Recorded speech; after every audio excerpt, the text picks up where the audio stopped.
नमस्कार दोस्तों, स्वागत है आपका अपने YouTube चैनल पर। आज हम पढ़ेंगे भूगोल, यानी कि पिछली क्लास में भूगोल में हमने क्या पढ़ लिया था, हिमालय पर्वत पढ़ लिया था और ट्रांस हिमालय पढ़ लिया था, और दक्षिण भारत के जितने पर्वत थे वो भी हमने पढ़ लिया था, मध्य भारत के भी पढ़ लिया था, यानी कि सतपुड़ा भी देख लिया था और विंध्याचल भी देख लिया था, नीचे कौन से पर्वत थे भी हमने देख लिया था। ये सारी चीज़ें यानी कि हमने पढ़ ली थी। आज इसी के आगे हम अगला टॉपिक क्या पढ़ेंगे, पठार यानी कि प्लेट्यू। तो प्लेट्यू क्या होता है इसके बारे में आज पढ़ेंगे। तो प्लेट्यू होता क्या है, यानी कि इसकी डिफिनेशन पहले देख लेते हैं। तो प्लेट्यू क्या होता है पहले ये हम देख लेंगे। तो पठार होता है क्या इसके बारे में हम लिख लेंगे। यानी कि पठार क्या होता है, जो ऊंचा उठा हुआ भाग होता है, यानी कि पहाड़ नुमा ही होता है, बहुत ऊंचा नहीं होता, लेकिन ऊपर की आकृति क्या होती है, थोड़ा मेज नुमा होती है। यानी कि जैसे इतना ऊंचा उठा हुआ है, बाद में ऐसे टेबल के जैसा बन गया, यानी कि ये जो बराबर वाला भाग इसको हम क्या कहते हैं, पठार कहते हैं। तो इसमें हम क्या लिख सकते हैं, वे ऊंचे स्थान, यानी कि वे ऊंचे स्थान जिनका ऊपरी भाग क्या होता है, मेजनुमा होता है, मेजनुमा होता है, उसे हम क्या कहते हैं, पठार कहते हैं, उसे पठार कहते हैं। तो ये होगी इसकी डिफिनीशन। अगर हम लिखना चाहें पठार होता क्या है, तो वे ऊंचे स्थान जिनका ऊपरी भाग मेजनुमा होता है उसे पठार कहते हैं। और इसके प्रकार देख लेते हैं, यानी कितने टाइप्स का होता है। तो ये 3 टाइप का होता है।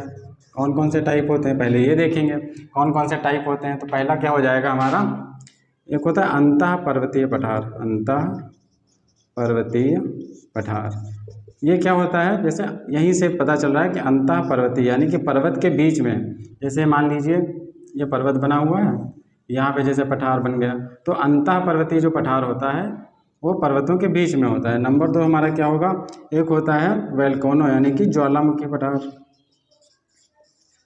ज्वालामुखी पठार ये कैसा होता है, यानी कि ये ज्वालामुखी की क्रियाओं से बनता है। जैसे ज्वालामुखी विस्फोट होता है, उससे क्या होता है, जो लावा वगैरह बाहर निकलता है उससे पठार बन जाता है। अगला नंबर 3 क्या होता है, नंबर 3 होता है हमारा विच्छेदित पठार। विच्छेदित पठार ये होता है। ये कैसे बनता है, ये जो है बहिर्जात बलों के कारण, यानी कि कुछ बल होते हैं जो अर्थ के द्वारा लगाए जाते हैं, उसके कारण ये पठार हमारा बन जाता है। तो कौन कौन से टाइप होते हैं, 3 टाइप होते हैं, अंतः पर्वतीय पठार, ज्वालामुखी पठार और विच्छेदित पठार।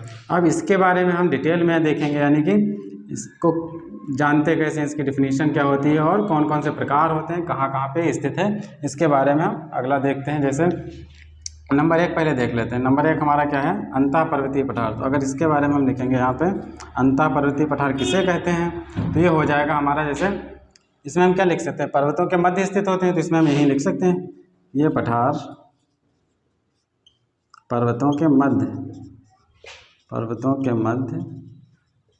स्थित होते हैं, पर्वतों के मध्य स्थित होते हैं। और ज़्यादातर, यानी कि जो भारत के ज़्यादातर पठार हैं, भारत के ज़्यादातर पठार इसी प्रकार के होते हैं, ज़्यादातर पठार इसी प्रकार के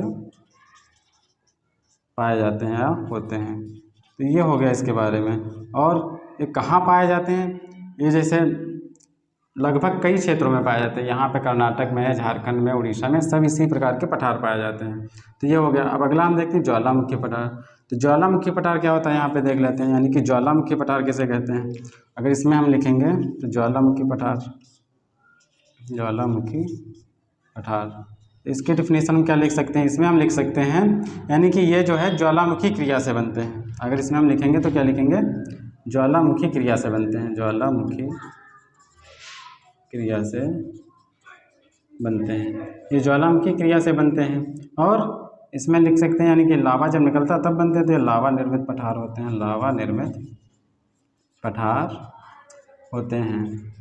अब इसके आगे हम देखते हैं इसके बारे में, यानी कि नंबर 3 विच्छेदित, यानी कि विच्छेदित पठार क्या होता है। तो विच्छेदित पठार ये क्या होता है, इसमें हम क्या लिखेंगे, ये बहिर्जात बलों से बनते हैं, यानी कि ये बहिर्जात बलों के द्वारा बनते हैं, बलों के द्वारा बनते हैं। तो ये हो गया हमारा विच्छेदित पठार। और इसमें जैसे ये होते क्या हैं, यानी कि ये सबसे पुराने पठार होते हैं, सबसे पुराने पठार, ये सबसे पुराने पठार होते हैं। तो ये हो गया, यानी कि जो प्रकार थे। अब हम देख लेते हैं पठार कौन कौन से हैं और कहाँ कहाँ पे हैं। तो हम सबसे पहले कौन सा पठार देखेंगे? सबसे पहले हम देखेंगे दक्कन का पठार, यानी कि हेडिंग क्या हम यहाँ पे डालेंगे? दक्कन का पठार। तो हेडिंग हम डालते हैं दक्कन का पठार।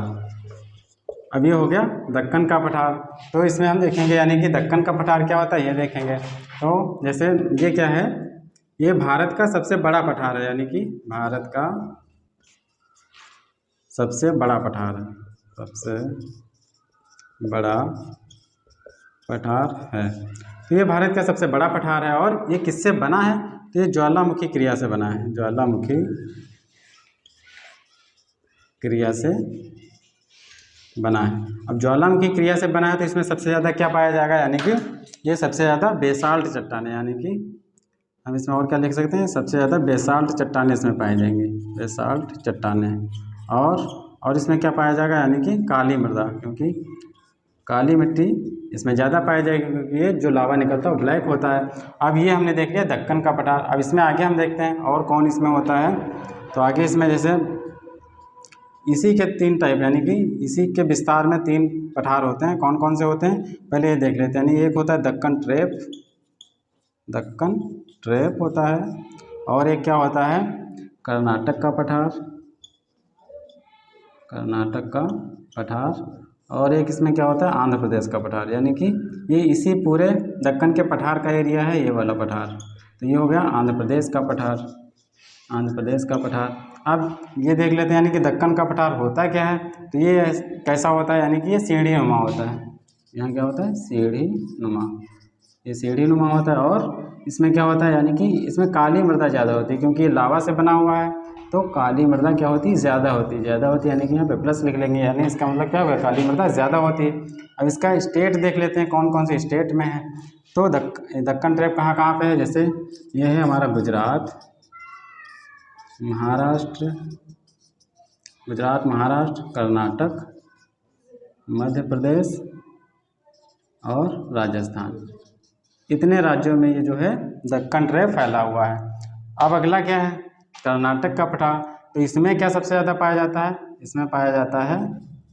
तो अगला यानी कि जो तीसरा था हमारा आंध्र प्रदेश, यानी कि पहला देख लिया दक्कन ट्रेप। अब देखते हैं कर्नाटक। कर्नाटक में क्या है? कर्नाटक पठार में तो इसमें क्या है सबसे ज़्यादा? इसमें क्या पाया जाता है? तो इसमें सबसे ज़्यादा पाया जाता है हमारा लौह अयस्क, यानी कि लोहा सबसे ज़्यादा पाया जाता है, लौह अयस्क। तो इसमें सबसे ज़्यादा लोहा पाया जाता है, लौह अयस्क। अगला हमारा क्या था? अगला था आंध्र प्रदेश का पठार। तो इसमें क्या पाया जाता है? आंध्र प्रदेश का पठार। इसमें सबसे ज़्यादा क्या पाया जाता है? इसमें सबसे ज़्यादा हमारा पाया जाता है, यानी कि ये जो है यहाँ की मृदा क्या है? सबसे उपजाऊ मृदा है, उपजाऊ मृदा, सबसे ज़्यादा उपजाऊ मृदा है। और इसमें फसल कौन सी होती है? तो चावल की खेती, यानी कि चावल की कृषि अधिक होती है।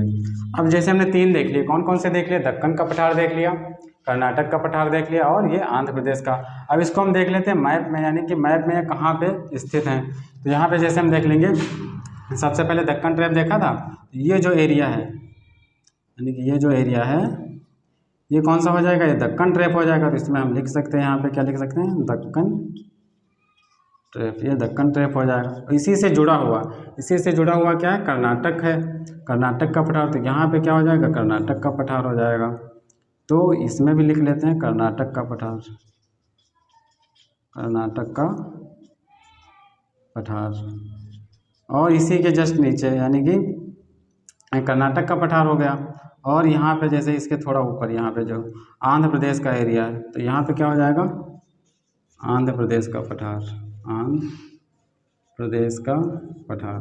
तो हमने कौन कौन से देख लिया? यानी कि 3 देख लिया, दक्कन ट्रेप देख लिया, कर्नाटक का पठार देख लिया, और आंध्र प्रदेश देख लिया। अब इसके आगे हम देखेंगे यानी कि अगला कौन सा पठार है। तो अगला हमारा कौन सा हो जाएगा? नंबर 2 यहाँ पे हो जाएगा दंडकारण्य का पठार, दंडकारण्य का पठार। तो ये कहाँ पे स्थित है ये देख लेते हैं। तो इसमें क्या क्या है? जैसे ये दंडकारण्य का पठार है, ये हो जाएगा उड़ीसा में स्थित है, यानी कि कहाँ पे स्थित है? उड़ीसा में स्थित है, ये उड़ीसा में स्थित है। और यहाँ पे यानी कि आर्थिक रूप से बहुत ही क्या है? आर्थिक रूप से उतना ज़्यादा अच्छा नहीं है, तो आर्थिक रूप से यहाँ पे कमज़ोर, यानी कि यहाँ पे खनिज कम मिलते हैं, तो आर्थिक रूप से क्या है? कमज़ोर है। और इसका जो है ये हो जाएगा और इसमें यानी कि आर्थिक रूप से कमज़ोर इसलिए क्योंकि यहाँ क्या होती है, फसल वगैरह जो है कम होती है, फसल कम होती है। और तो ये हो गया आर्थिक रूप से कमज़ोर। और इसमें जैसे कि अगला जैसे हम देखें दंडकारण्य पठार हो गया। अगला नंबर 3 अगर देखें तो क्या हो जाएगा, अगला हमारा हो जाएगा जैसे छोटा नागपुर का पठार, छोटा नागपुर का पठार। अब ये क्या है, इसको हम देख लेते हैं। तो ये हमारा हो जाएगा, जैसे पहले इसका प्लेस देख लेते हैं कहाँ पे स्थित है। तो ये झारखंड में है, झारखंड में है। और कहाँ पे है, पश्चिम बंगाल में है और बिहार, यानी कि इन राज्यों में ये छोटा नागपुर का पठार क्या है, विस्तृत है, यानी कि फैला हुआ है। और इसमें सब क्या पाया जाता है, यानी कि सबसे ज़्यादा इसमें सभी प्रकार के खनिज पाए जाते हैं, सभी प्रकार के खनिज पाए जाते हैं, खनिज पाए जाते हैं। और यानी कि यहाँ कोयला भी मिलता है, तो कोयला भी यहाँ पे मिलता है। तो इसको हम क्या कहते हैं, कोयला मिलता है तो इसको हम क्या कहते हैं, भारत का रूर प्रदेश, यानी कि भारत का रूर क्षेत्र। अब रूर क्षेत्र यानी कि जर्मनी में एक स्थान है रूर, वहाँ पे सबसे ज़्यादा कोयला मिलता है, इसलिए इसको भी भारत का रूर क्षेत्र कहते हैं, यानी कि रूर प्रदेश है, क्योंकि यहाँ भी कोयला सबसे ज़्यादा मिलता है। ये हमने देख लिया। अब इसको हम मैप में देख लेते हैं कि मैप में कहाँ पे है। तो मैप में हम देखेंगे ये जो है हमारा, यहाँ पे जैसे उड़ीसा का एरिया है पूरा, तो उड़ीसा में यहाँ पे क्या है, ये जो ऊपर हमने पढ़ा था दंडकारण्य का पठार, तो यहाँ पे दंडकारण्य का पठार है, दंडकारण्य का पठार। और ये जो अगला है हमारा जैसे छोटा नागपुर का पठार, तो ये कहाँ पर है, तो ये हमारा हो जाएगा, जैसे झारखंड का एरिया और बिहार का एरिया कहाँ पे पड़ता है, यहाँ पे पड़ता है। तो ये हो जाएगा छोटा नागपुर का पठार, छोटा नागपुर का पठार। इतने हमने देख लिया, यानी कि कौन कौन से देख लिया, दक्कन ट्रैप देख लिया, कर्नाटक का पठार और आंध्र प्रदेश, दंडकारण्य का पठार और छोटा नागपुर का पठार। अब इसके आगे हम देखते हैं अगले कौन कौन से पठार हैं, तो इसके आगे देखते हैं, यानी कि जो देख लिया उसके आगे अगला क्या हम देखेंगे, मेवाड़ का पठार। तो मेवाड़ का पठार, तो मेवाड़ का पठार, अब जैसे नाम से ही पता चल रहा है ये मेवाड़, यानी कि मेवाड़ कहाँ पे है, राजस्थान में। तो ये इसकी स्थिति क्या हो जाएगी, यानी कि कहाँ पर है, तो ये राजस्थान में है। तो ये मेवाड़ का पठार, इसमें से कौन सी नदी, यानी कि एक नदी बहती है, तो यहाँ से कौन सी नदी बहती है, बनास नदी बहती है, बनास नदी बहती है। और इसमें जैसे स्थित कहाँ पे है, जैसे राजस्थान में तो है, लेकिन और कहाँ पे, यानी कि अगर प्रॉपर एक इसका स्थान देखा जाए तो कहाँ पे पड़ेगा, इसका स्थान पड़ेगा यानी कि अरावली के, जो अरावली पर्वत है, अरावली पर्वत के दक्षिण में, यानी कि जो अरावली पर्वत है उसके दक्षिण में ये स्थित है। और इसमें जैसे बनास नदी बहती है, अरावली के दक्षिण में स्थित है। और इसको यानी कि खनिजों के लिए प्रसिद्ध है, यहाँ पे भी खनिज पाए जाते हैं, खनिजों के लिए प्रसिद्ध है, तो यहाँ भी खनिज पाए जाते हैं। तो ये हमने क्या देख लिया, दक्कन का पठार। अगला हम देखते हैं इसमें मालवा का पठार, यानी कि मालवा का पठार। तो मालवा का पठार ये हम देख लेते हैं। तो मालवा का पठार हमारा कहाँ है, ये जो है दक्कन जो वाला पठार है उसी का विस्तार है, दक्कन के पठार का विस्तार है, विस्तार है। और ये जो है बना किससे है, तो ये बेसाल्ट चट्टानों से बना है, यानी कि बेसाल्ट चट्टानों से बना है। बेसाल्ट चट्टानों से बना, इसलिए यहाँ पे काली मिट्टी, यानी कि जो काली मृदा है वो ज़्यादा पाई जाएगी। काली मृदा यहाँ पे क्या है, ज़्यादा पाई जाती है, ज़्यादा पाई जाती है। और अगला इसके आगे हम देखते हैं, ये हो गया मालवा का पठार। अगला हम देखेंगे बुंदेलखंड का पठार, यानी कि बुंदेलखंड का पठार। तो बुंदेलखंड का पठार कहाँ स्थित है, पहले ये देख लेते हैं। तो ये हमारा उत्तर प्रदेश और मध्य प्रदेश की सीमा पर स्थित है, उत्तर प्रदेश प्लस मध्य प्रदेश इन दोनों की सीमा पर स्थित है, सीमा पर स्थित है। और इसमें क्या पाया जाता है, इसमें ग्रेनाइट चट्टानें पाई जाती हैं, यानी कि जो ग्रेनाइट है वो पाया जाता है, ग्रेनाइट की चट्टानें, ग्रेनाइट की चट्टानें। और इसी से जो नदी है उत्तर प्रदेश और मध्य प्रदेश में जो बहती है, बेतवा नदी, इसी पठार से होकर गुजरती है, यानी कि बेतवा नदी बहती है। ये हमने देख लिया। अब इसका हम प्लेस देख लेते हैं मैप में, यानी कि मैप में कहाँ पर है। तो जैसे ये मध्य प्रदेश उत्तर प्रदेश का एरिया है, तो यहीं पे जैसे तीन पठार हैं, मान लीजिए यहाँ पे ऐसे 3 पठार हैं। तो तीनों मतलब एक लाइन में, जैसे मेवाड़ का पठार, मालवा का पठार और बघेलखंड का पठार। तो ये राजस्थान का एरिया है, तो ये हो जाएगा हमारा मेवाड़ का पठार। मेवाड़ का पठार, ये मेवाड़ का पठार हो जाएगा। अगला जैसे मालवा का पठार है, तो इसके आगे वाला ये जो है ये हो जाएगा हमारा मालवा का पठार। मालवा का पठार। ये जो अगला है ये हमारा कौन सा हो जाएगा, ये जो लास्ट वाला बुंदेलखंड का पठार। बुंदेलखंड का पठार। तो इतने पठार हमने देख लिया। अब इसके आगे हम देखते हैं कौन कौन से पठार हैं, यानी कि कौन कौन से देख लिए, मालवा का पठार, बुंदेलखंड का पठार और मेवाड़ का पठार। आप लोग क्या कीजिए, मैप जरूर बना लीजिए, क्योंकि मैप से क्या होता है इसका प्लेस जो है क्लियर हो जाता है, यानी कि कहाँ पर है। जैसे मध्य प्रदेश उत्तर प्रदेश का एरिया है तो आसानी से हम इसको याद कर सकते हैं। ये नीचे यानी कि दक्षिण भारत का एरिया है, राजस्थान तक, ये जैसे कर्नाटक हो गया, महाराष्ट्र हो गया, तो इसको हम आसानी से याद कर सकते हैं। तो मैप क्या करिए आप लोग जरूर बनाइए, क्योंकि मैप में ड्रा करने से क्या होगा, आप आसानी से याद कर सकते हैं और एक नज़र में देखेंगे तो आपको क्लियर हो जाएगा। तो अगला हम देखेंगे बघेलखंड का पठार। अगला क्या है, बघेलखंड का पठार। इसका प्लेस देख लेते हैं, ये कहाँ पे पड़ता है, तो ये हमारा पड़ता है उत्तर प्रदेश, यानी कि जो हमने इसके पहले देखा था बुंदेलखंड का पठार, इसी के पूरब में पड़ता है। तो बुंदेलखंड के